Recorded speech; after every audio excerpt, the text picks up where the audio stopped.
Hello and welcome to the new season of the Drawn and Redrawn, the Making of India's Internal Boundaries podcast. This is a part of a larger India State Stories project that explores the evolution of India's political and administrative boundaries. This project is an undertaking by the Centre for Legislative Education and Research at Flame University in Pune. In this new season, we embark on a journey through the fascinating histories and narratives of each Indian state and union territories, exploring the pivotal events, influential personalities, and societal transformations that have shaped the subcontinent.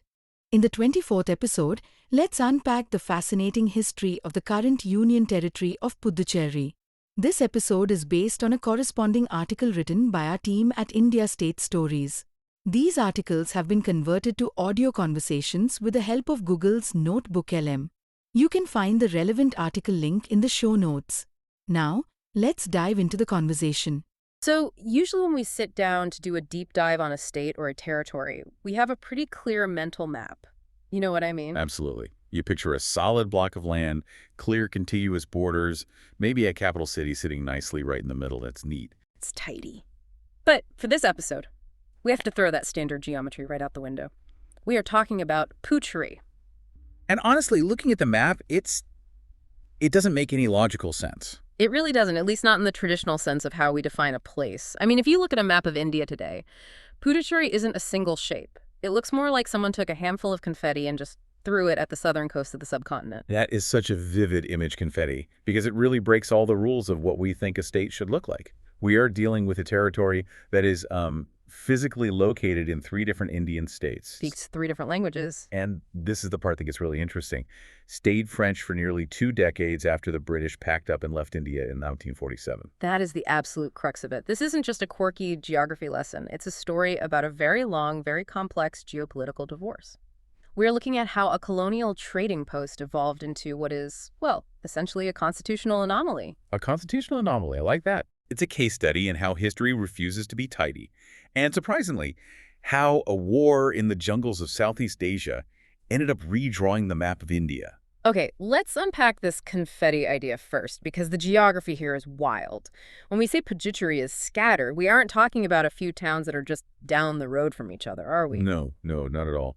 We are talking about vast distances that would be considered cross-country travel in many parts of the world. You have the capital, Puducherry, and the enclave of Karaikal. Okay, those are on the Tamil Nadu coast. Right, facing the Bay of Bengal. They are relatively close neighbors.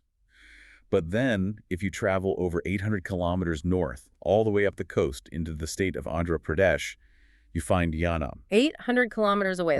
That's roughly the distance from London to Zurich. That is not a morning commute. Exactly. And we aren't done. If you cross the entire Indian peninsula to the western coast into the state of Kerala, you find Mahe. That is over 600 kilometers away from the capital. So you have these distinct islands on land, separated by hundreds of kilometers of Indian territory. Yet politically, they're all the same entity. Which must be an administrative nightmare. I can't even imagine. I mean, how do you even run a school system or a police force when your territory is that spread out? It's incredibly complex. But beyond administration, it creates this cultural microcosm. In Puducherry and Karaikal, the dominant language is Tamil. Right. Go up to Yanam, and the streets are filled with Telugu. Cross over to Mahe on the west coast, and everyone is speaking Malayalam. So the government has to function in 3 different languages. Effectively, yes. It really challenges the idea that a political unit needs to be linguistically or, geographically continuous. They're bound together not by soil or language. But strictly by a shared history of French administration. Exactly. Bound by history, not soil. That is such a cool way to put it. So let's get into that history. How did the French end up claiming these specific far-flung pockets of land? What was the strategy there? Well, we have to rewind to 1674. The French East India Company was actually quite late to the party compared to the Portuguese or the Dutch, but they were ambitious. And they set up shop in Puducherry. They established a trading post. The goal wasn't empire building initially. It was purely economic. They wanted spices and they wanted textiles. This was prime real estate on the Coromandel coast. But the British were already establishing themselves, right? It wasn't exactly an open market. Oh, not at all. It was incredibly volatile. Throughout the 18th century, control of these territories flipped back and forth between the French and the British like a ping-pong ball. during the Carnatic Wars. Right. 1 year it's French, the next it's British, then French again. But the dust finally settled with the Treaty of Paris in 1763. That treaty restored these specific settlements to French rule.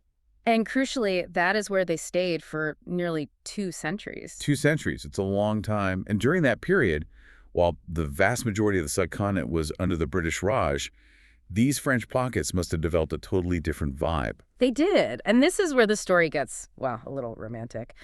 Significantly, they became political safe havens. A safe haven? What do you mean? You have to remember, British police jurisdiction ended right at the French border, so these territories became sanctuaries for Indian freedom fighters who were on the run from British authorities. Right. I was reading about this. It reminds me of those old movies where the bandit crosses the state line and the sheriff has to just, throw his hat in the dust. That is essentially what it was. If you were a revolutionary in Chennai or Madras back then, Right. and the British police were after you for sedition, you just had to make it to Puducherry. And we saw big names take advantage of this. Huge names. Subramania Parati, the great poet, spent time there. C. Rajagopalachari, Lala Lajpat Rai, and perhaps most famously, Sri Aurobindo. Sri Aurobindo is a prime example. He retired from active politics to Puducherry in 1910 and eventually founded the famous ashram there. Exactly. And that influx of intellectuals, spiritual seekers, and revolutionaries created a unique atmosphere. You had this blend of French colonial urban planning, The broad boulevards, the promenade, the distinct architecture. mixing with deep Indian traditions and revolutionary fervor. It created an Indo-French identity that was just completely distinct from the rest of British India. It wasn't just a trading post anymore. It was a cultural bridge.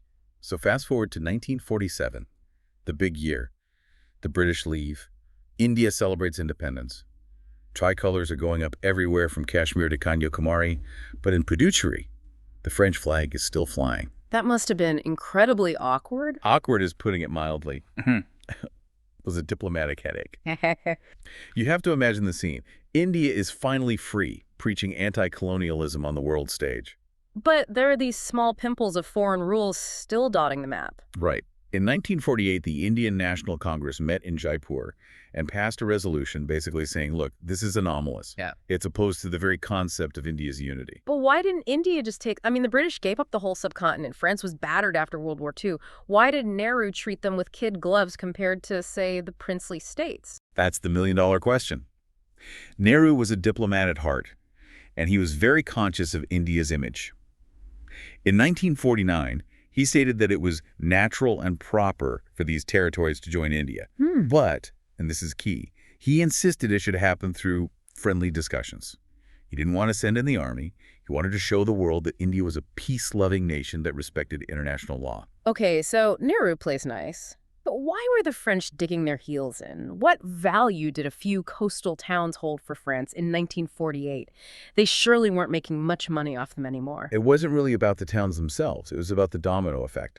You have to remember, France still had a massive colonial empire at this time. In Africa and crucially, in Indochina, what we now call Vietnam, Laos, and Cambodia. Okay. So they were worried that if they gave up in India, it would look like weakness to their other colonies. Exactly. The French leadership, particularly under Paul Ramadier, feared that yielding in India would signal a collapse of their authority elsewhere. They were trying to stall, hoping to prolong the empire. So they thought if they held the line in Puducherry, they could hold the line in Saigon. That was the thinking. But there was one exception, right? One piece of this French puzzle that fell off early. Yes, Chandernagore. That was the settlement near Calcutta, right? Correct. Chandernagore was unique because it was an enclave deep within Bengal, nearly 2,000 kilometers away from the capital in Puducherry. It didn't have that coastal connection the others had. And the people there weren't interested in waiting for Paris to make up its mind. In 1949, they held a referendum. And I'm guessing it wasn't a close vote. It was a landslide, almost unanimous in favor of merging with India. France saw the writing on the wall there and transferred administration in 1950. So by 1954, Chandernagore was fully merged into West Bengal. It's the only former French territory that didn't become part of the Union territory to Puducherry. Okay, so Chandernagore is out. But Puducherry, Karikal, Mahe, and Yanam are still in limbo. The negotiations are dragging on. What finally broke the deadlock? Because France seemed pretty stubborn about this. This is where it gets really fascinating. The solution didn't come from New Delhi or Paris. Where did it come from? It came from Vietnam. Wait, Vietnam? Connect those dots for me. How does a war in Vietnam change the fate of a town in Tamil Nadu? So remember how I said France was holding on to India to protect its interests in Indochina? Well, by 1954, the First Indochina War was going very, very badly for France. Right, devastating defeats. On July 20, 1954, the Geneva Accords were signed. France agreed to pull all its troops out of Vietnam. Okay. And here is the aha moment. Puducherry had been serving as a vital transit point and supply line for the French military heading to Southeast Asia. Think of it as a glorified gas station for the French Navy. A gas station, I love that. Once France agreed to leave Vietnam, the strategic value of Puducherry just evaporated overnight. Wow, so they didn't need the gas station anymore because they weren't driving the car. That is a perfect analogy. Without the Indochina connection, these Indian territories became just an administrative burden for France. They were costing money to maintain and bringing in very little return. So the calculus changed completely? Very quickly. In September 1954, talks resumed in New Delhi. France dropped its demand for a referendum, which had been a major sticking point, and they agreed that the elected representatives of the territories would decide the future. That is incredible. A war in Southeast Asia essentially redrew the map of India. So fast forward to November 1st, 1954. This is the big day, right? The transfer of power. Champagne corks popping. Well, yes and no. November 1st, 1954 is a huge date. It's when the de facto transfer happened. De facto. The Indian police moved in, the Indian administration took over, and for all practical purposes, it became India. But I sense a but coming. A very big legal but. No. This was only a de facto transfer, meaning in fact. It wasn't yet de jure, meaning by law. Okay, explain the difference. A treaty of cession had been signed, but for a territory to legally change hands between sovereign nations, the treaty has to be ratified by their parliaments. And the French parliament, well, it took its sweet time. How long are we talking? 9 years. 9 years? Are you serious? Until 1963. Wait, so for 9 years, the people living in Puducherry were governed by India, presumably using Indian currency and services, but legally, they were still French. It was a bizarre legal limbo. Imagine living in a house where you've paid the mortgage, you have the keys, you're renovating the kitchen, but the previous owner hasn't signed the final deed yet. That must have been so confusing for the residents. Extremely. It wasn't until August 16, 1962, that the French Parliament finally ratified the treaty, and it officially came into force in 1963. That is when Puducherry legally, finally, became part of the Indian Union. So 1963 is when the modern Union territory is born. Correct. And because of that long delay, the integration happened differently than in other states. Parliament passed the Government of Union Territories Act, 1963. This piece of legislation is really important. Why is that? Because it gave Puducherry a legislative assembly and a council of ministers. Most union territories in India are directly ruled by the center through an administrator. But Puducherry, like Delhi today, got its own elected government. Ah, I see. And the first chief minister was Edouard Goubert, right? Yes, Edouard Goubert. He was a prominent leader who had actually supported the French early on, but switched sides to the pro-merger camp when the winds changed. He became the first CM under the Congress Party banner.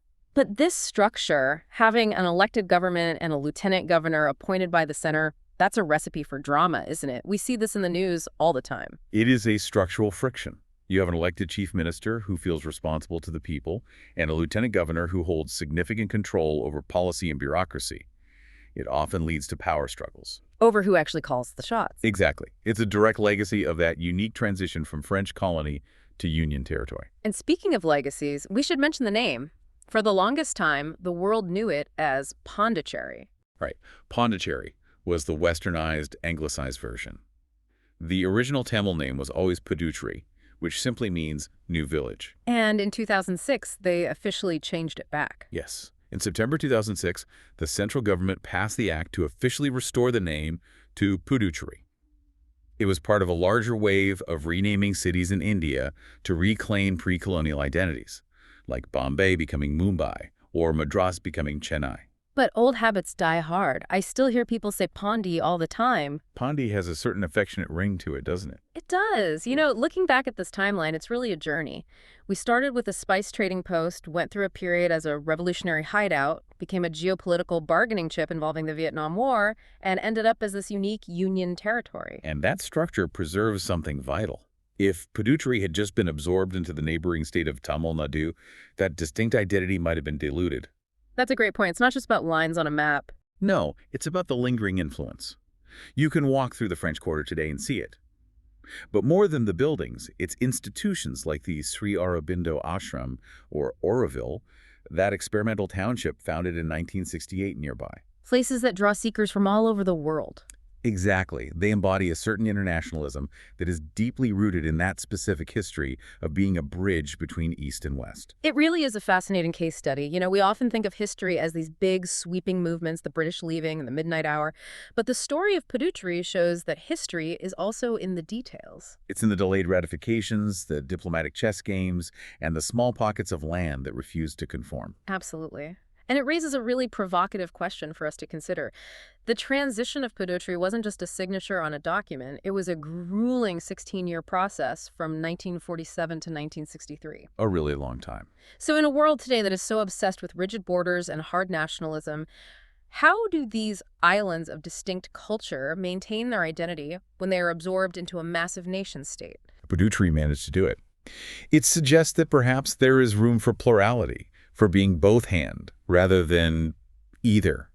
That is a wonderful thought to end on, the idea that you can be fully Indian but still hold on to a history that is distinctly your own. Precisely. Well, that wraps up this deep dive into the French Connection. It's been a trip, literally and figuratively, from Yanam to Mahe and back. Thanks for taking this deep dive with us. It was a pleasure. Until next time.